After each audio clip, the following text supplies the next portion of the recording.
If I was gonna start dropshipping all over again right now, this is exactly what I would do. All right, so this is gonna be a little bit longer of a video, so be sure you're paying attention. First, what I'm gonna do is I'm gonna head over to TikTok and I'm gonna type in Amazon finds, TikTok made me buy it, or any other hashtag, and then I'm gonna scroll through and I'm gonna find a product.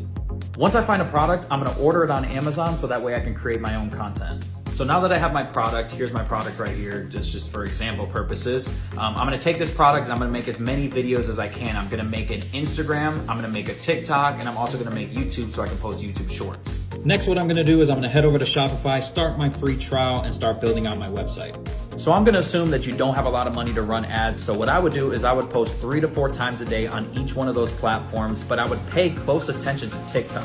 The reason for this is because of TikTok's organic reach. You can basically do free creative testing right from your profile. So I would start up a brand new profile and I would post for a couple weeks, and then I would see which videos did the best, and I would take my best performing videos and I'm gonna run them on TikTok ads and I'm gonna run them on Facebook ads. And from here, all I would do is literally just rinse and repeat this process until I found a winning product. And once I find that winning product, I'm gonna buy inventory, start optimizing my website, adding upsells, downsells, SMS, email sequences, the whole 9 yards. So if this is something that you're looking to get into and you want to start learning how to drop ship, be sure to shoot me a DM. I would love to help some of you guys out, and be sure to follow for more tips.